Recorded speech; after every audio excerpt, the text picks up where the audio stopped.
Perkenalkan Bapak Ibu, nama saya Dimas Sari Mukti. Latar belakang saya dulu mantan DJ piring maksudnya.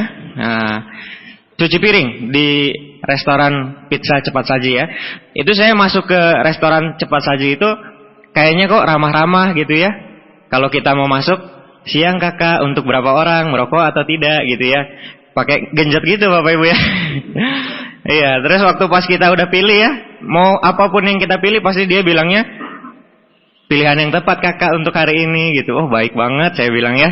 Nah langsung saya ngelamar dan akhirnya keterima Bapak Ibu ya. Alhamdulillah. Cita-cita yang salah jangan ditiru ya.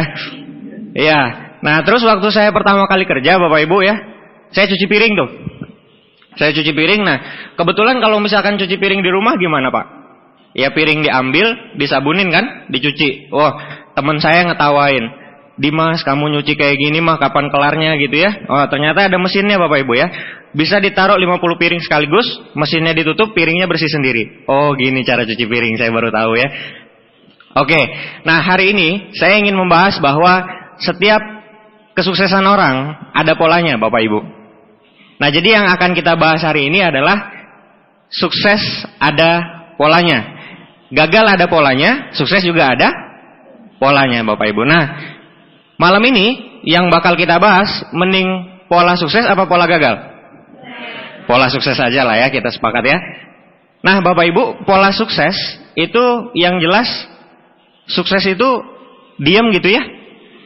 Nah kita yang datang ke kesuksesan itu. Bukan kita yang diam, kita nungguin suksesnya datang ke kita.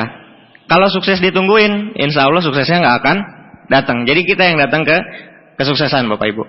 Nah, saya juga quit dari kerjaan saya, ya itu juga karena pola.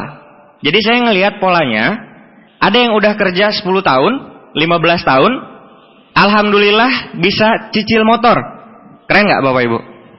Nah, saya mikir, wah kalau misalkan saya udah 15 tahun, baru bisa cicil motor, aduh gawat juga ya, kapan beli mobil mewahnya gitu, saya mikir kayak gitu. Akhirnya saya quit Bapak Ibu. Karena kan kalau misalkan kita pingin tahu masa depan kita, mudah. Lihat aja orang yang sudah kerja lebih dulu dari kita. Nah tapi, saya lihat orang-orang yang bisnis ya, itu kok hidupnya luar biasa sekali gitu. Memang yang gagal ada, tapi ada polanya kalau misalkan kita ngerti, suksesnya luar biasa. Makanya saya pilih bisnis Bapak Ibu. Sekarang kita ada di bisnis yang namanya network marketing. Nah jadi, tidak marketing saja dan tidak network saja. Kita ada di bisnis yang namanya network marketing. Ada salam dari teman saya Bapak Ibu ya. Ini burung. Kira-kira Bapak Ibu kalau misalkan ada burung gak bisa terbang, burung apa namanya? Ada dua Bapak Ibu. Yang pertama, kalau misalkan itu burung gak sadar, kalau misalkan dia punya sayap, padahal itu sayap nempel di dia punya badan, itu namanya burung bego, bener gak? Dia punya sayap nempel di badan tapi dia nggak tahu bahwa dia punya sayap. Itu namanya burung bego Bapak Ibu. Ada juga burung malas. Dia tahu dia punya sayap tapi dia nggak mau pakai. Nah si burung nanya, kira-kira kita yang mana Bapak Ibu? Yang bego apa yang malas? Maksud saya adalah teman-teman saya itu kadang-kadang jalanin network marketing tapi milih salah satunya aja. Nggak salah memang. Tapi kalau misalkan kita pingin maksimal, bagusnya kita combine dua-duanya. Sellingnya oke, networkingnya juga oke. Kalau misalkan salah satu, memang bisa besar, tapi memang beda omset, beda ilmunya Bapak Ibu. Contoh, omset 10 juta dengan omset 100 juta, kalau kita mau hasilin, ilmunya beda nggak? Beda. Ilmu omset ratusan juta dan ilmu omset miliaran, beda nggak? Beda. Itu dia. Kalau kita pingin bermiliar-miliar ya, kayak pemimpin-pemimpin kita ya. Di Bandung ada Pak Rizky, Pak Naga Sugara, Pak Jamal, Pak Ruli Wahyudi gitu kan. Kita memang perlu maksimalkan dua-duanya Bapak Ibu. Ada tokoh namanya Ray Kroc. Anda tahu Bapak Ibu?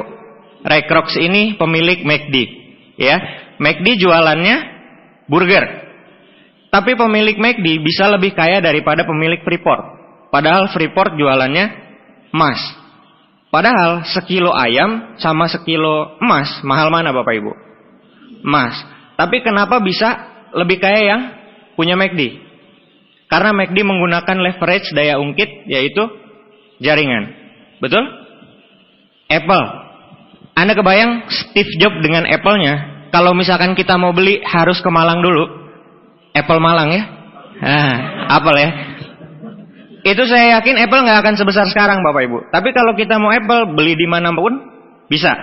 Jaringan lagi. Bill Gates, Microsoft. Jaringan nggak? Jaringan juga. Ya. Semua orang kaya di dunia, dia pakainya namanya jaringan atau network Bapak Ibu. Nah jadi kita jangan alergi sama network. Satu contoh lagi. Pemilik Alfamart, Joko Susanto. Ya, jadi salah satu orang terkaya di Indonesia karena Alfamartnya. Padahal jualannya jualan sembako juga, tapi bisa orang terkaya. Mungkin di dekat rumah kita ada grosiran, jadi orang kaya nggak? Iya, di desanya, ya kan? Nah, tapi dia jaringannya luar biasa, akhirnya jadi orang terkaya RI juga. Luar biasa ya, jaringan ya. Nah, jadi pola mereka adalah pola jaringan. Sekarang kita bahas pola sukses di Tiens, Bapak Ibu. Di saat Anda awal gabung, kira-kira apa yang pertama Anda pelajari biasanya? Ini menurut pengalaman saya, Bapak Ibu. Di saat kita baru pertama gabung, kita belajar yang namanya selling. Betul ya? Biar kita punya yang namanya penghasilan. Napoleon pernah bilang, rahasia suksesnya adalah dia selalu memastikan tentaranya berjalan di atas perutnya, katanya. Maksudnya tentaranya itu nggak pernah dibiarin lapar, Bapak Ibu. Kebayang ya? Nah, karena kalau misalkan lapar, perang semangat nggak? Nggak semangat. Nah, sama juga dengan kita, Bapak Ibu. Distributor Tiens, kalau misalkan bonusnya cekak, kira-kira semangat nggak? Cekak juga semangatnya ya. Tapi kalau bonusnya gede, semangatnya juga tahu punya. Nah, penghasilan besar di awal itu dari selling. Nah, selling ini boleh offline, boleh nggak offline? Boleh. Omset Indonesia besar, tentu offline-nya banyak sekali. Nah, boleh juga dari online. Nah, ini yang digemari di kota-kota besar ya, terutama sekarang ini online. Dan kebetulan grup saya juga sebagian besar memang online. Ini yang sekarang lagi meningkat pesat Bapak Ibu. Ya, ini juga bisa jadi jalan. Intinya sesuaikan dengan passion kita. Kalau misalkan passion kita offline, boleh offline. Kalau misalkan passion kita online, boleh kita dalamin online. Nah, tapi Bapak Ibu ya, jangan cuma nyaman di selling saja. Setelah selling, kan kita pingin jadi aset. Betul ya? Nah, kita ke tahap berikutnya yaitu membangun tim. Ya, atau presentasi Bapak Ibu ya. Lalu setelah membangun tim, kita bina tim kita untuk mereka bisa punya penghasilan. Biar apa? Biar tim kita semangat. Setelah tim kita punya penghasilan, kita duplikasikan agar tim kita mampu membuat tim mereka. Dan setelah tim kita membuat tim, maka nantinya tim kita akan mulai sukses satu persatu. Lebih kurang polanya seperti ini ya, Bapak Ibu ya. Oke. Nah, yang akan saya bahas Bapak Ibu hari ini, ya, bukan di langkah yang pertama, bukan di pola yang pertama, gimana caranya kita selling. Ya, saya yakin teman-teman di sini sudah pada hebat sellingnya semua. Tapi yang akan saya bahas adalah pola presentasinya, Bapak Ibu. Ya, gimana caranya kita bangun tim kita. Bapak Ibu, kenapa sih harus presentasi? Karena hari gini, Bapak Ibu, udah nggak zaman yang namanya Superman. Betul? Sekarang zamannya Avenger. Woi. Betul ya? Nah, jadi kita itu perlu super team Bapak Ibu ya, seperti Avenger ini. Nah, canggihnya network marketing Bapak Ibu. Ini kalau misalkan dibandingkan dengan konvensional butuh modal nggak? Butuh. Resikonya kira-kira kalau modalnya besar, resikonya besar nggak? Besar. Tempatnya tertentu, waktu juga tertentu, keahlian harus punya, biaya operasional juga besar. Nah, karena ini network marketing Bapak Ibu, seorang Dimas Arimukti ya, umur 24 tahun, 2010 masih kerja di Pizza Hut, 2012 ke 2014 dapat ke luar negeri, motor gratis, mobil gratis, tadinya naik angkot. Terakhir terima cash reward Luxury Car dalam 2 tahun. Nah, Bapak Ibu, waktu dulu saya kepikiran gimana caranya saya jadi yang punya Pizza Hut gitu ya. Tapi gimana? Saya nggak punya modal. Nah, karena bisnis kita network marketing, jadi si waiter pizza pun bisa menjalankan Bapak Ibu ya. Nah, akhirnya konon katanya penghasilan saya sekarang 2 kali lipat daripada yang punya Pizza Hut, yang punyanya loh. Asing nggak kira-kira? Ya, dengan modal yang kecil tapi kita bisa nyamain penghasilan konglomerat-konglomerat di luar sana. Jadi saya suka heran sama teman-teman yang nawarin ke temennya, tapi nawarinnya tuh malu-malu gimana gitu ya. Ini bisnis besar Bapak Ibu. Canggihnya network marketing Bapak Ibu. Kalau misalkan kita mau buka cabang, kita bisnis konvensional, gimana? Kita kuatin cabang kita dulu kan? Terus kita buka cabang. Butuh modal lagi kan? Nah, hebatnya network marketing, di saat kita buka cabang, modalnya cabang kita yang ngeluarin. Betul? Gimana memotivasi cabang? Bayangkan kita konvensional. Ibu-ibu jualan hijab. Segitu-gitu aja tuh omsetnya mentok. Pengen nambah omsetnya gimana? Cari reseller kan? Reseller udah banyak tapi penjualan reseller belum oke. Akhirnya gimana? Oke gini. Hey reseller, kalau bulan ini bisa jualan 10 kodi atau misalkan 50 kodi, kamu saya kasih iPhone gratis misalkan. Semangat gak mereka? Oh semangat. Di saat ada yang tembus, siapa yang bayar iPhone-nya? Kita. Owner kan? Coba Tiens. Ada downline kita yang semangat nih. Di saat dia mau semangat, kita tawarin. Hey downline-downlineku gitu ya. Ini ada success trip. Kamu kejar 20.000 PV 4 bulan ya. Nanti kamu dapat ke luar negeri. Nah setelah dia dapat Vietnamnya Bapak Ibu, kira-kira kita apa siapa yang ngeluarin? Tiens. Kita nggak keluar duit, betul nggak? Itu luar biasanya. Selanjutnya, kalau nutup cabang gimana? Ada cabang kita operasionalnya bengkak, besar pasak daripada tiang. Ya otomatis kan kalau kita konvensional, kita harus nutup cabang kita. Nutup cabang kira-kira berbelit-belit gak? Iya, mesti ditutup, karyawan mesti di PHK ya, dirumahkan gitu ya. Kalau kita nutup cabangnya gimana? Ya udah berhenti aja gitu ya. Luar biasa ya, network marketing ya. Nah jadi kira-kira kalau menurut Anda kereta di Indonesia mana yang paling cepat? Ya saya nggak tahu ya. Nah tapi kalau misalkan kereta tercepat di dunia, kira-kira kereta di mana? Shinkansen. Kok semua pada tahu ya? Jepang ya. Itu kan ngebut banget keretanya. Anda tahu nggak bedanya Shinkansen sama kereta Indonesia? Kereta Shinkansen ya, itu kan magnet ya, betul ya. Nah ternyata bukan cuma itu bedanya. Kalau kereta Indonesia itu yang narik depannya, gerbong ditarik sama kereta depannya.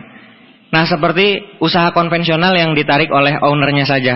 Karyawan kalau misalkan nggak dimonitor, itu nggak gerak dia. Ownernya pergi ke Cina gitu ya, misalkan. Wah itu karyawannya kadang-kadang suka seenaknya, betul ya, nggak dikontrol kan. Nah tapi kalau Shinkansen itu masing-masing gerbongnya itu punya mesin.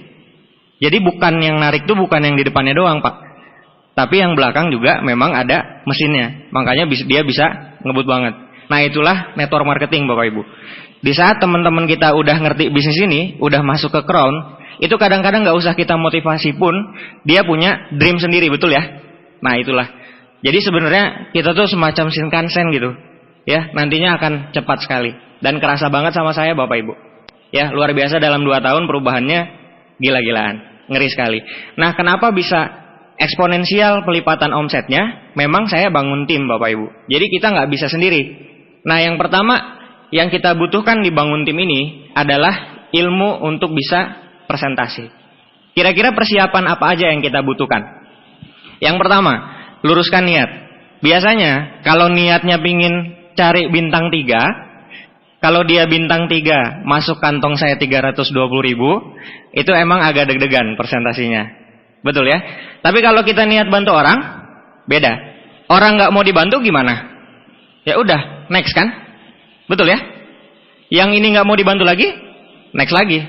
Nanti akan ketemu memang orang yang sevisi sama kita, pingin kita bantu. Jadi niat dulu. Yang kedua, kita siapkan daftar nama, kita kuasai cara mengundang, kita juga kuasai edifikasi. Nah ini makhluk apa semua gitu ya. Saya sarankan Bapak Ibu dengarkan CD Memulai Dengan Benar. Dan kebetulan pembicaranya luar biasa sekali, mentor kita semua. Aplaus untuk Bapak Rizky Kanata, Bapak Ibu. Keluar kaset ini saya senang sekali Bapak Ibu ya, bahagia banget. Jadi kita ngajarin tim kita itu nggak banyak. Kita tinggal kasih CD-nya, dia belajar dari ahlinya langsung Bapak Ibu. Ya jadi Anda bisa mendengarkan CD-nya langsung. Saya nggak cukup waktu untuk bahas di sini. Yang berikutnya adalah penampilan yang baik Bapak Ibu. Ya kira-kira penampilan yang baik itu kayak gimana? Sederhananya, sebelum Anda mau presentasi ke orang, Anda ngaca dulu. Ya, nah terus Anda bilang sama yang di kaca gitu ya, kalau misalkan yang kayak gini nawarin saya tertarik nggak gitu ya. Nah, sederhananya seperti itu ya. Ya jadi berpakaianlah, berpenampilanlah yang oke lah. Terus mungkin Anda ada yang bilang gitu ya, Pak, kan yang penting hatinya gitu ya. Waduh, luar biasa. Bapak Ibu mau beli handphone, pasti lihat casingnya dulu. Betul kan? Kalau misalkan casingnya aja udah bajret gitu ya, mana mau lihat dalamannya, betul nggak? Nah, jadi luarnya dulu kita okein. Nah, nanti orang akan tertarik untuk ngobrol sama kita. Oke? Berikutnya. Ya, jadi rumus presentasi ini sederhana Bapak Ibu. Yang pertama, kuantitas dikali kualitas sama dengan hasil. Hasilnya nih, saya kotakin. Kira-kira yang penting yang nggak dikotakin atau yang dikotakin? Yang dikotakin ya. Yang penting hasil katanya gitu kan. Nah, itulah kenapa Anda pada galau Bapak Ibu. Galau itu di saat hasil tidak sesuai dengan rencana. Makanya balik badan langsung kuku lutus gitu ya bahasa Inggrisnya kan. Nah, menggerutu ya. Bapak Ibu, Anda nggak akan menggerutu kalau misalkan Anda fokus ke kuantitasnya. Kuantitas itu adalah banyaknya Anda melakukan. Kualitas itu adalah sebaik apa Anda melakukan. Yang pertama Bapak Ibu, yang terpenting kira-kira kualitas atau kuantitas?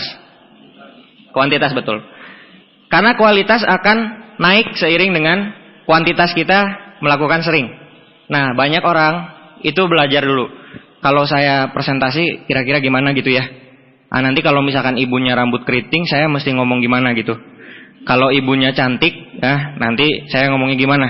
Kalau bapaknya ada tatonya, saya ngomongnya gimana gitu ya. Nah, terlalu banyak berpikir Bapak Ibu. Sebenarnya rock and roll aja buat di awal. Ya, karena kualitas itu nanti akan mengikuti sendiri. Kalau misalkan kuantitasnya sering. Ya, jadi yang paling penting itu kuantitasnya. Ada yang namanya hukum 10, 80, 10. Jadi dulu waktu saya udah presentasi nih Pak, belum ada yang gabung, saya berpikir saya belum bisa meyakinkan orang. Nah, ternyata kadang-kadang ya, malah seringkali menurut saya itu keyakinan yang salah. Kadang-kadang bukan kita nggak bisa yakinin itu orang, tapi memang kita belum ketemu aja orang yang tepat. Saya punya downline, sekarang bintang 8, penerima mobil niaga. Itu dulu saya presentasi juga nggak bagus. Tapi kebetulan ketemu ini downline gitu ya. Saya presentasi, saya tawarin. Akhirnya dia gabung langsung bintang 3. Namanya Bapak Julian. Mohon aplaus buat Pak Julian ya. Itu tanpa perlawanan lah pokoknya ya. Terus sudah saya presentasi itu saya bingung sendiri gitu. Kok sekarang gampang gitu ya, luar biasa. Nah, itu karena udah ketemu aja.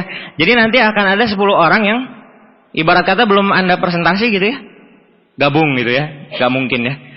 Nah, yang 80% perlu follow up. Makanya kita butuh agenda kerja, butuh daftar nama yang rapi. Biar apa? Biar kita bisa tahu mana yang perlu kita follow up. Mana yang belum kita telepon ke OP. Mana yang belum kita datengin kedua kali. Mana yang belum kita pinjamkan net fee, Bapak Ibu. Karena saya dulu adalah orang yang termasuk di 80 ini. Bapak Ibu di sini siapa yang pertama kali di presentasi langsung gabung? Boleh tahu nggak? Tuh, dikit banget kan? Yang di presentasi sempat negatif dulu, terus diundang ke pertemuan, terus dipinjamkan net fee, lama gitu ya sama pengundangnya, baru akhirnya bergabung. Ada nggak? Ada, nggak mau ngaku ya.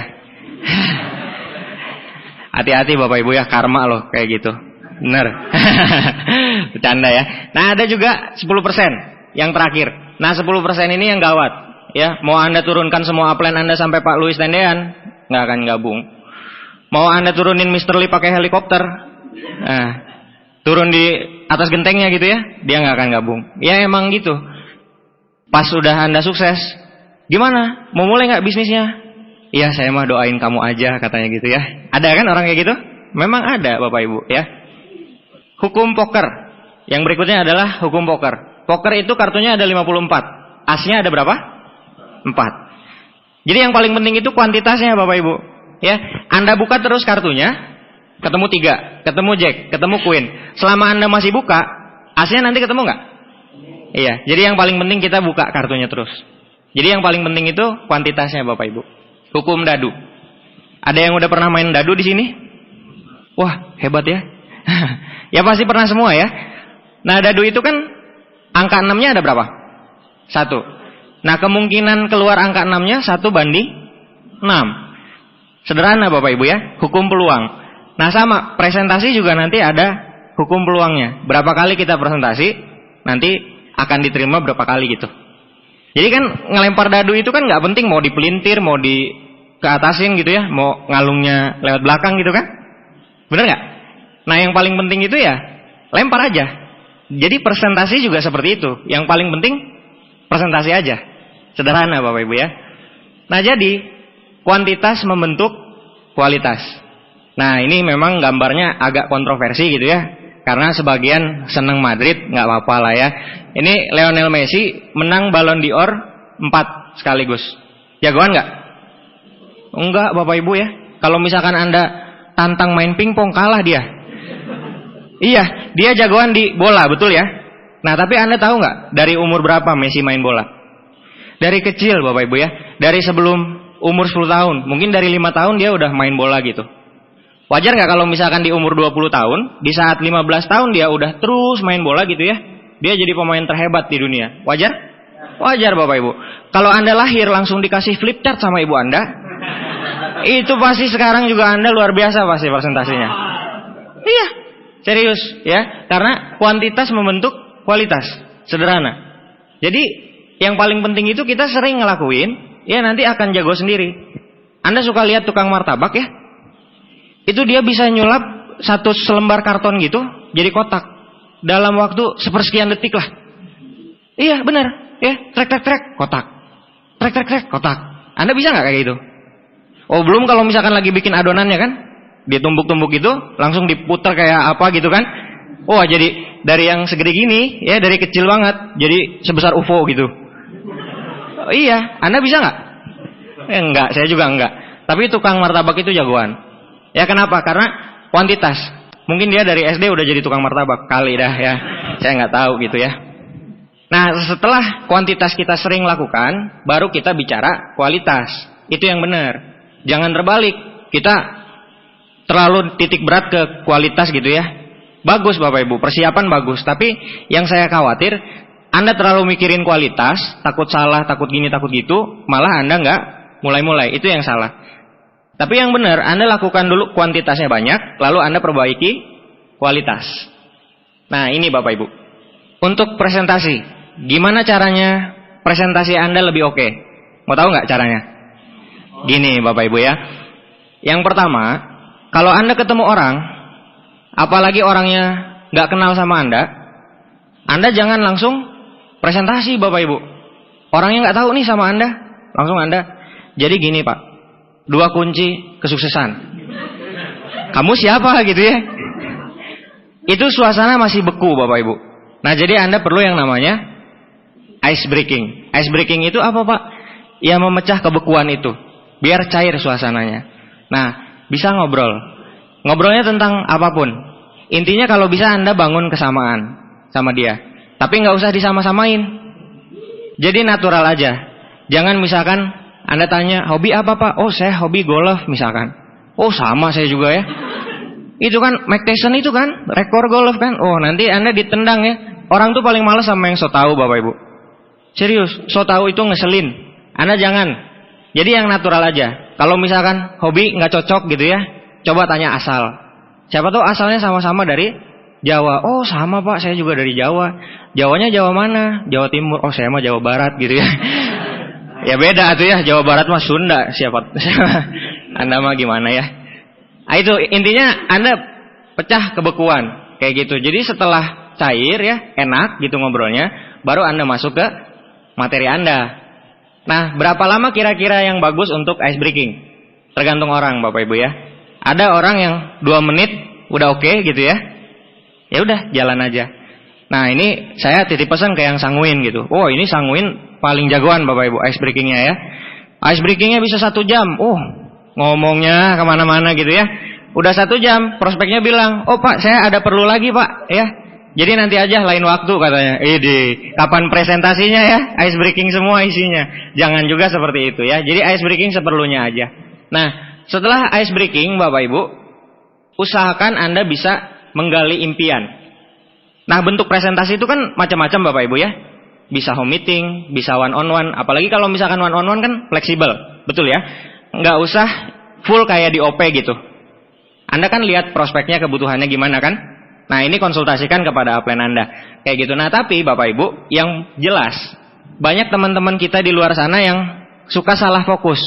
Maksudnya, kira-kira kalau misalkan kita mau mancing nih, kita pakai kailnya itu pakai cacing, apa pakai burger? Cacing. Kalau burger siapa yang suka? Kita. Kalau cacing siapa yang suka? Ikan. Nah, waktu kita presentasi, kadang-kadang tuh karena kita tertarik tiansinya karena bebas waktu bebas uang gitu ya misalkan. Jadi kita tuh ceritanya itu terus. Padahal mungkin prospek kita senangnya sosial, bantu orang. Kadang-kadang gitu ya. Kita tertariknya sama BMW. Jadi kita tuh ceritanya BMW semua. Padahal si prospek kita ini jangankan BMW gitu ya, Avanza aja nggak kepikiran misalkan. Padahal dia itu pinginnya satu set alat masak untuk ibu tercintanya misalkan. Nah, gimana cara taunya? Gimana? Cari di Facebook gitu ya? Nggak ada. Ya tanya tuh, ya ditanya. Nah, untuk Anda yang baru ya, ini tips saya. Anda bisa buat daftar keinginan. Kalau saya biasa tanya gini, Ibu, misalkan ya, saya nanya ke Ibu. Ibu, menurut Ibu, kenapa orang-orang lebih tertarik bisnis? Boleh dijawab? Supaya bisa dapat penghasilan. Nah, terus nanti dia bilang lagi, supaya waktunya lebih fleksibel, supaya nggak disuruh-suruh misalkan. Betul ya? Kita tanya terus apa lagi Bu? Supaya enak aja. Terus apa lagi Bu? Terus aja. Sampai dia, udah sih itu aja. Nah, terus kita bisa bilang, Ibu mau tahu nggak apa alasan terbesar kenapa orang-orang pada tertarik bisnis? Nah, Anda bisa sodorin. Ya, Anda bikin aja list keinginan. Contoh, biasanya orang pengen jalanin tians kita apa sih? Pengen bebas uang, pengen bebas waktu, betul ya? Penghasilan tambahan, bisnis sendiri. Ya kan? Bahagiain orang tua, pengen cari komunitas positif. Itu Anda bisa list. Anda sodorin. Ternyata Bu, setelah survei, ini nih alasannya. Oke? Bisa? Gampang ya. Nah, selanjutnya Anda kasih 5 pertanyaan Mas. Apa aja tuh? Kira-kira gini. Menurut Ibu, yang mana yang paling Ibu pingin? Terus dia jawab. Ini biasanya ya, dari pengalaman saya. Dia jawab, oh kalau saya yang paling saya pengen bahagiain orang tua. Karena orang tua saya udah tua, saya dari kecil nyusahin aja, misalkan kayak gitu ya. Terus kita bisa tanya lagi. Yang kedua nih, pertanyaan kedua. Kenapa Ibu pilih yang itu? Iya Pak, yang tadi saya bilang, saya pengen bahagiain orang tua saya. Karena orang tua saya udah tua, misalkan. Nah, terus kita bisa bilang, kenapa itu penting buat Ibu? Langsung dia, wah udah speechless lah biasanya. Wah, kita kasih pertanyaan lagi. Kira-kira Bu, kalau misalkan nggak bisa bahagiain, gimana konsekuensinya? Wah, ada yang digituin sampai nangis Bapak Ibu. Anda percaya nggak? Luar biasa. Padahal saya cuman baca teks aja gitu. Kok ini ibu bisa nangis gitu ya? Kayak gitu. Nah, terakhir, apa yang bikin ibu khawatir? Itu kadang-kadang orang udah nggak bisa jawab lagi. Ada juga yang jawab. Minimal Bapak Ibu, yang paling penting kita coba gali informasi. Ya, kira-kira sebenarnya apa yang dia pingin. Kadang-kadang kita itu kan ngasih solusi kayak dukun, betul ya? Sadar nggak Anda? Orang datang sama kita nih, janjian. Terus kita ceritain aja. Kayak orang datang ke dukun, Mbah, iya ya saya udah tahu ya. Jodoh kan. Nah, weh kok Mbah tahu gitu ya? Itu dukun. Kalau dokter gimana? Tanya dulu. Keluhannya apa Pak? Betul ya? Nah, kita juga kalau bisa tanya dulu. Kira-kira apa nih yang prospek kita mau nih? Oke? Kebayang ya? Nah, setelah kita dapat, baru kita presentasi. Nah, presentasinya ini bisa fleksibel dan intinya kita bahas impiannya dia. Contoh, Ibu kalau misalkan udah bintang 8, Ibu penghasilannya dari pengalaman 20 sampai 40 juta. Kira-kira Bu, kalau misalkan 20 sampai 40 juta, bisa nggak umrohin orang tuanya, bahagiain orang tuanya? Kena kan? Kebayang ya Bapak Ibu ya? Presentasi kita itu tujuannya untuk ngasih jalan ke dia, untuk ngasih tahu ke dia gimana caranya untuk nyampe ke impiannya dia. Itu sebetulnya Bapak Ibu. Nah, yang terakhir, setelah presentasi Anda oke, Anda kan mau ke tahap closing tuh. Gimana caranya biar dia closing? Kalau saya, Bapak Ibu, biasanya saya cerita tentang rugi 20 sampai 40 juta. Anda bisa cerita ini.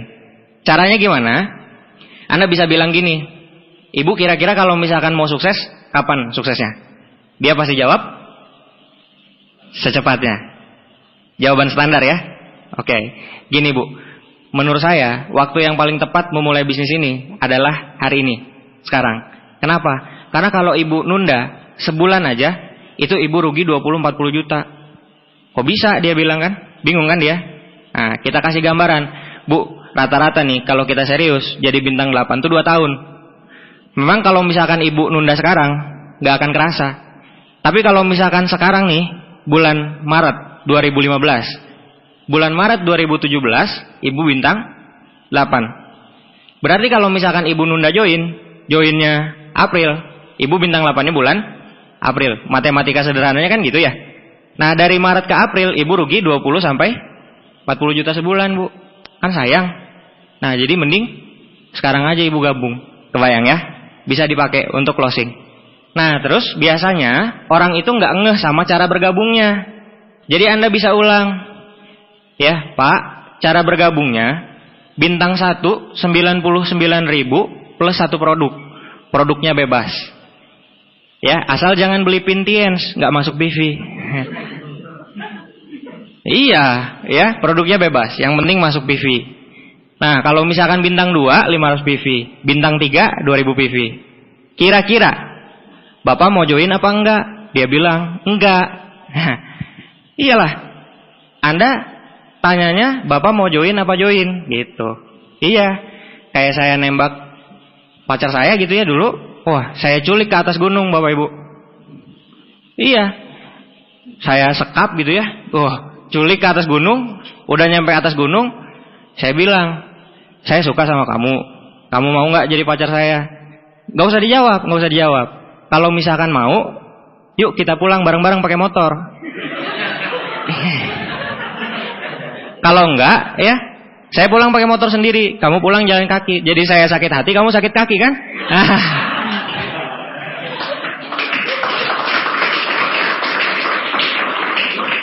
Nggak ada pilihan dia ya, nyerah akhirnya. Ya udah daripada nggak pulang kan? Iya. Jadi itu, Anda kasih pertanyaannya iya dan iya. Maksudnya, kira-kira Pak, kalau misalkan untuk sekarang, Bapak mulai mungkinnya gabung di bintang 1, 2, apa 3? Kebayang? Jangan, kira-kira Bapak mau join nggak? Enggak. Kira-kira Bapak mungkinnya gabung di bintang 1, bintang 2, atau bintang 3 kalau untuk sekarang-sekarang? Ya oke lah bintang 2, gitu kan? Nah, terus saya juga kadang-kadang suka kasih preview kayak gini. Pak, gini, kalau misalkan Bapak ada uang lebih, ya, lebih baik Bapak gabung di bintang 3. Kenapa? Karena kan kita pingin bintang 8 secepatnya nih. Kalau misalkan kita mulai dari bintang 3 tuh enak, Pak. Jadi ke bintang 8-nya tuh kan tinggal 5 tahap lagi. Minimal kan udah tahap 3 gitu, 5 tahap lagi kan, ke bintang 8. Kita bisa bilang, bintang 3 ini Pak, 2,2 juta plus 99.000, total 2,3 kurang lebih. Kira-kira bisnis apa Pak yang mulai dengan 2,3 juta? Bingung gak dia? Bisnis pulsa dia bilang ya. Ya ngedaftarin itu kan. Ya gak ada kan. Mau bisnis tambal ban aja udah berapa gitu ya. Iya kan. Nah jadi sebenarnya bisnis modal 2,3 juta, apalagi itu modalnya bisa diputar. Maksudnya si 2,3 juta ini kan beda sama kita bisnis misalkan nasi goreng. Anda bayangin Anda bisnis nasi goreng, ya, Anda perlu gerobak gak? Perlu piring gak? Nah, kalau misalkan Anda keluarin 5 juta untuk gerobak dan piring dan bangku, Anda bisa gak jual gerobaknya? Terus Anda jualan lagi gitu? Ya jualannya gimana caranya, betul ya? Nah, tapi TNC ini kan 2,3 jutanya itu modal dagang. Jadi kalau misalkan 2,3 jutanya dijual, kita masih bisa TNC gak? Bisa. Itu bedanya. Itu bedanya Pak, saya bilang gitu. Kalau misalkan Bapak nggak ada, Bapak bisa mulai dari bintang 2. Bintang 2 ini 550.000 Pak. Ditambah 99.000. Ya lebih kurang 650.000. Nah kalau misalkan segini nggak ada, nah disitulah kadang saya merasa sedih gitu ya. Iya, 650.000 aja nggak ada maksudnya. Tapi kalau misalkan nggak ada, ya minimal bintang 1. Aduh, kalau misalkan bintang 1 nggak ada mah Pak ya, saya nggak tahu deh kan gitu ya.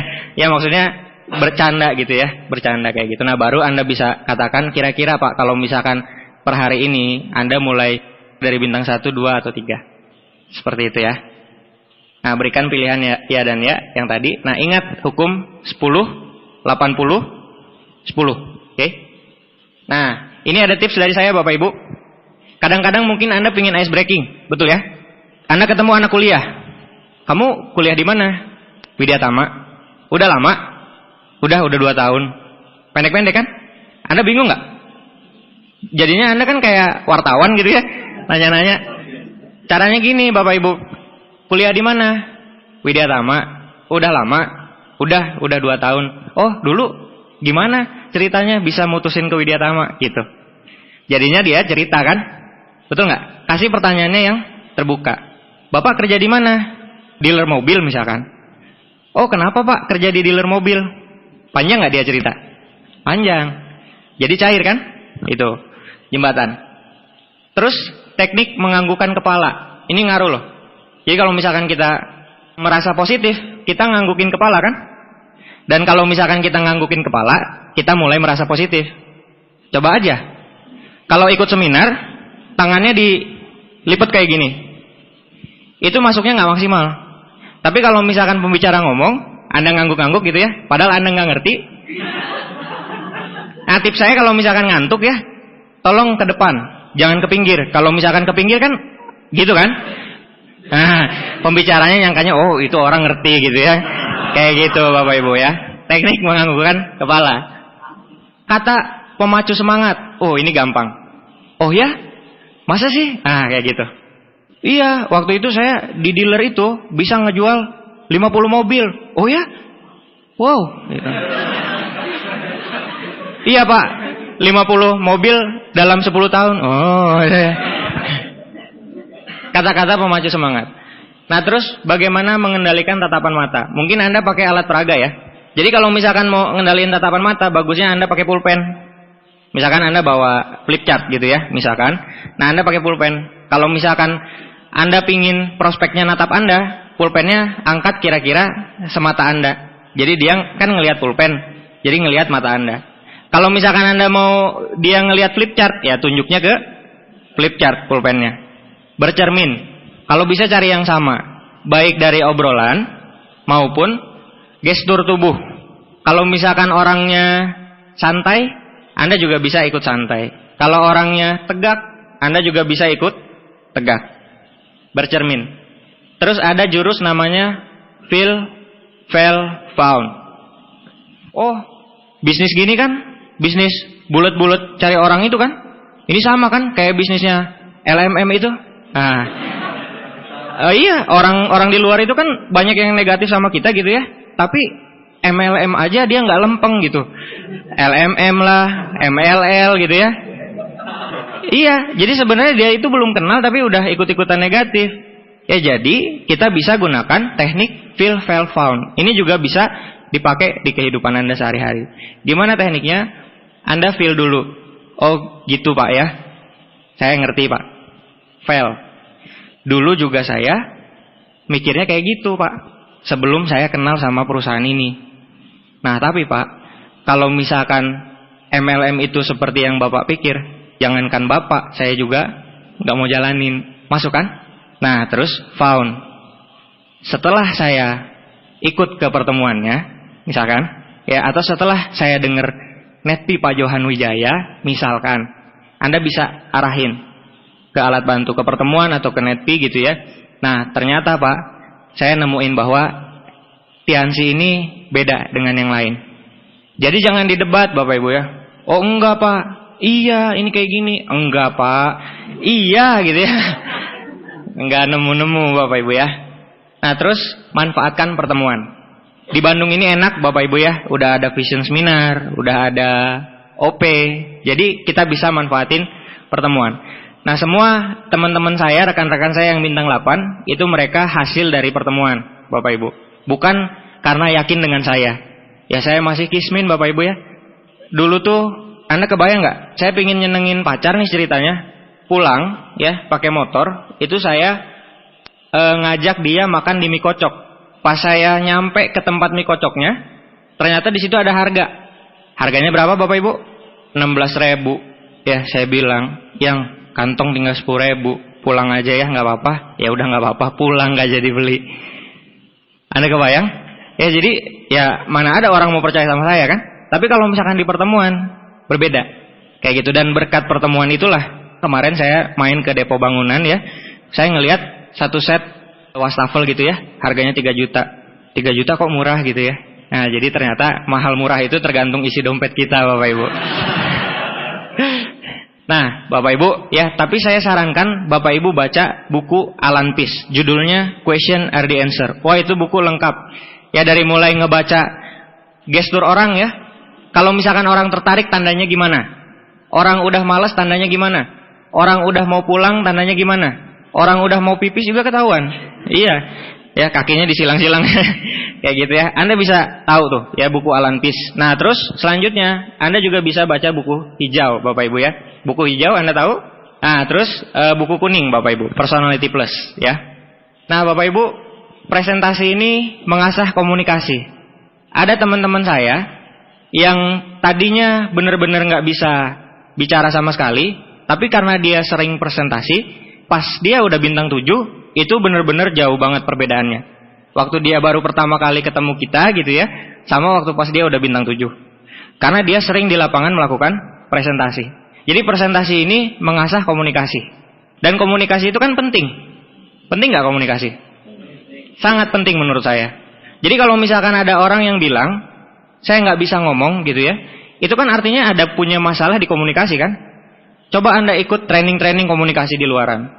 Pasti bayarnya mahal. Tapi kalau di sini sangat murah Bapak Ibu. Laboratorium praktikumnya tuh ya di lapangan itu, di saat kita presentasi. Dan di saat kita sering presentasi, itu skill komunikasi kita itu dengan sendirinya akan terasa. Coba deh.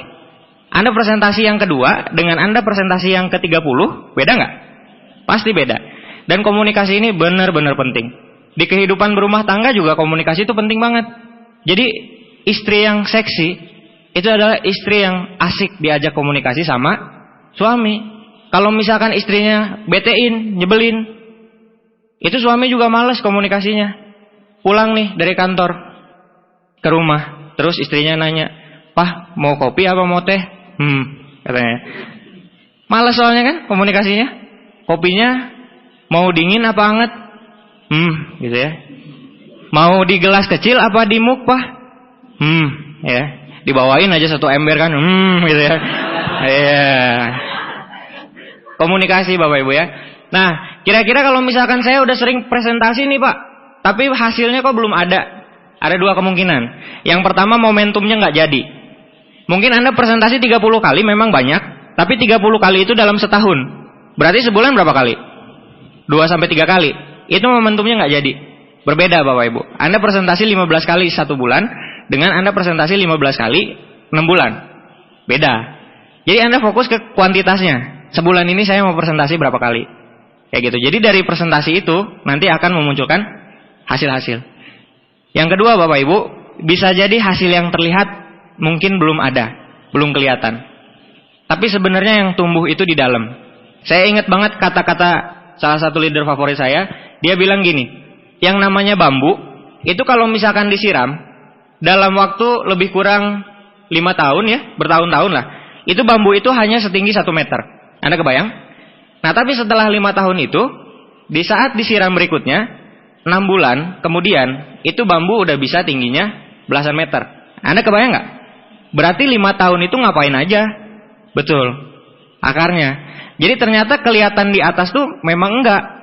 Tapi sebenarnya dia lagi ngebangun akar ke bawahnya. Sehingga di saat udah cukup akar ke bawahnya, nanti itu akan ke atasnya cepat gitu. Nah ngapain sih ngebangun akar dulu ke bawah? Biar di saat tumbuh tinggi gitu ya, kuat, nggak jatuh.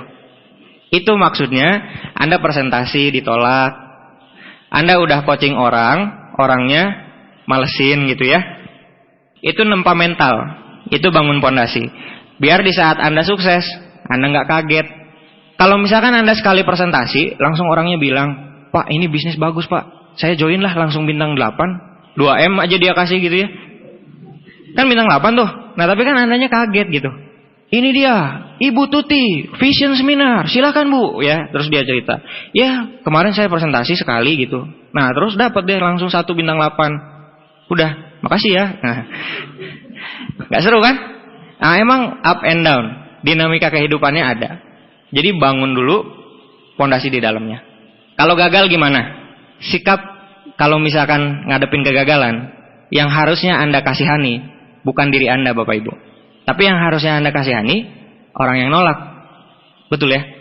Ini ada peluang bagus, dia nggak mau. Kan rata-rata kalau misalkan ditolak kan yang dikasihani kan kita. Dosa apa saya ya semalam gitu kan? Enggak Bapak Ibu ya. Jadi tinggal coba lagi aja. Lempar lagi aja dadunya. Semakin banyak Anda lempar, semakin juga Anda akan mendapatkan angka 6. Jadi enjoy Bapak Ibu. Tips saya biar Anda enjoy mau gini. Bikin 2 kotak. Kotak hitam sama kotak putih. Kotak hitam gak ada bawahnya Bapak Ibu. Kotak putih ada bawahnya. Maksudnya apa Pak? Kalau misalkan besok ada yang gabung, yang nyenengin, seneng-seneng gitu ya, taruh yang seneng-seneng itu di kotak putih. Tapi kalau misalkan ada yang nolak Anda, ya, ada yang nggak seneng-seneng, taruh di kotak hitam. 2 tahun Anda jalanin TIENS, kotak putihnya akan berat, betul nggak? Kotak hitamnya berat nggak? Enggak. Jadi sebenarnya itu hal yang nggak enak itu mau dimasukin ke hati gimana kita? Contoh, Anda dikasih sama tetangga Anda kotoran sapi, Anda mau bilang apa sama tetangga Anda? Kurang ajar, apalagi? Macam-macam ya. Ternyata tetangga Andanya bilang, Pak, ini kotoran bisa jadi pupuk super Pak. Luar biasa Pak. Tumbuhan saya itu yang tadinya tumbuhnya jelek pakai pupuk ini. Wah, keren banget. Jadi ini saya kasih sampel buat Bapak. Kebayang nggak Anda? Padahal kan dia niat baik ya. Tapi isi kepala kita itu yang nggak benar. Nah jadi kalau misalkan besok kita ditolak, ya sebenarnya ya emang jalan sukses memang seperti itu Bapak Ibu. Pertanyaan saya, si penolakan itu mau dimasukin ke hati langsung kita down gitu 30 hari? Atau ya udah aja, besok aktivitas lagi aja. Bahkan kalau saya jadi Anda ya, saya ditolak. Itu saya mikirnya, oh berarti yang besok kemungkinan nerimanya lebih besar nih. Ditolak lagi, oh berarti besok kemungkinan yang nerimanya lebih besar nih. Kayak kita ngalung dadu kan? Itu Bapak Ibu. Jadi enjoy aja kita, sehari-hari enjoy aja. Yang kedua, pahami Bapak Ibu ya, kalau misalkan kita nyari emas, kan itu biasanya kita ngeruk gunung pasir kan? Kira-kira, Anda ngeruk gunung pasir mau dapat emas. Dapat banyaknya pasirnya apa emasnya? Pasti pasir. Jadi kalau misalkan Anda presentasi 2 kali, pingin yang gabung 10 orang, emang itu Anda kecewa pasti. Karena Anda berharap ngeruk sedikit, dapat emasnya banyak, pasirnya sedikit. Mungkin nggak? Nggak mungkin Bapak Ibu. Yang ada juga presentasi 10 kali, yang mau 3 kan? Itu baru benar. Memang seperti itu Bapak Ibu, hukumnya. Jadi nggak usah protes. Nah yang paling penting itu, Anda lakuinnya dalam jumlah yang banyak. Kadang-kadang, kalau misalkan Anda lakuinnya dikit, nah itulah yang bikin Anda kecewa. Biasanya Anda ngelakuin dikit nih cuma 5. Kan kadang-kadang nggak ada yang mau tuh 5 orang. Jadi Anda tuh mikirin yang nggak mau itu. Coba Anda ketemunya sama 50 orang gitu. Dari 50 orang yang mau 10. Padahal yang nggak mau kan 40. Tapi kan Anda lupa sama yang 40. Anda udah sibuk sama yang 10 orang yang mau. Jadi balik lagi ke kuantitas Bapak Ibu. Enjoy. Nah Bapak Ibu ya, saya pengen sharing. Biasanya kan 5 penyebab kesuksesan. Ini saya pengen sharing 5 penyebab kegagalan. Yang pertama, emang nggak pengen sukses Bapak Ibu? Ada orang kayak gitu? Ada. Nah yang kedua, orang itu pengen sukses tapi nggak action. Yang ketiga, orang itu udah nyoba action tapi actionnya kurang banyak. Yang keempat, orang itu actionnya banyak tapi nggak konsisten. Yang kelima, faktor yang terlupakan. Ya, jadi menurut saya sukses itu erat kaitannya dengan faktor X gitu ya, bisa kita bilang. Jadi kadang-kadang kita udah usaha gila-gilaan tapi hasilnya kok belum maksimal. Nah biasanya tuh ada yang ngehalangin gitu. Kayak rumah becek. Kalau rumah becek, Anda apain? Lap.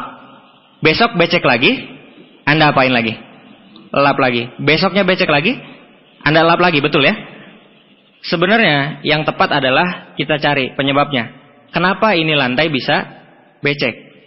Oh, gentengnya bocor. Berarti daripada kita ngepel lantai, lebih baik kita benerin genteng. Di saat gentengnya udah betul, maka nanti nggak akan becek lagi. Nah, kadang-kadang faktor X itu. Nah, faktor X ini ada banyak. Contoh, gimana hubungan kita sama Tuhan kita? Gimana hubungan kita sama orang tua kita? Gimana hubungan kita sama pasangan kita, misalkan untuk yang berumah tangga? Gimana kita bersosial, beramal dan lain-lain? Itu faktor X. Karena saya percaya Bapak Ibu, kesuksesan juga butuh ACC pencipta kita. Kesuksesan butuh ACC Tuhan kita.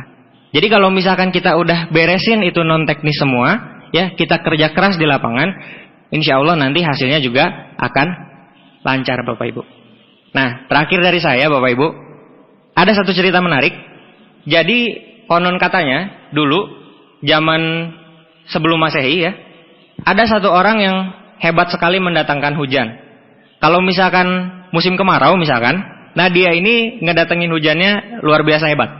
Kemungkinan berhasil dia ngedatengin hujan kalau misalkan dia menari gitu ya, itu 87,93%. Besar ya kemungkinannya ya, besar sekali. Jadi setiap ada yang kemarau panjang, nggak bisa panen ya, itu dia dipanggil. Tapi kadang berhasil, kadang enggak. 87% kemungkinan berhasilnya. Nah ternyata Bapak Ibu, di desa itu ada yang lebih hebat lagi dari dia. Ada satu orang ini kemungkinan manggil hujannya itu 100%. Nah, si yang kemungkinan 87% ini nanya, pingin berguru. Kok kamu bisa sih nari dan kemungkinan hujannya itu 100%? Tahu nggak yang 100% jawab apa? Sederhana, sobat gitu ya. Sederhana sob. Caranya, saya nari, ya sampai hujannya turun. Ya kalau saya narinya 3 hari hujan udah turun, ya saya nari 3 hari. Kalau emang hujan turunnya baru bulan ketiga, ya saya narinya selama 3 bulan. Jadi kemungkinan saya datengin hujan itu 100%. Oh gitu. Ternyata Bapak Ibu ya, sukses itu juga seperti itu. Kalau kita nyoba terus, gagal. Nyoba lagi, gagal. Coba lagi, gagal. Perbaiki lagi. Sampai kapan? Sampai sukses. Pasti kita juga nanti akan sukses Bapak Ibu. Biasanya orang lihat orang sukses, lihatnya suksesnya doang kan? Betul ya? Nah tapi jarang ada orang yang fokus ke jerih payah si orang sukses itu ngapain aja. Proses si orang sukses itu ngapain aja. Jadi Bapak Ibu kalau misalkan semua orang ditanya pengen sukses nggak? Pengen. Tapi kalau misalkan Anda siap bayar harganya, Anda siap ngelakuin jerih payah orang sukses itu, nggak lama Bapak Ibu. 1, 2, 3 tahun. Sukses juga punya Anda. Sekian dari saya Bapak Ibu, saya Dimas. Assalamualaikum warahmatullahi wabarakatuh.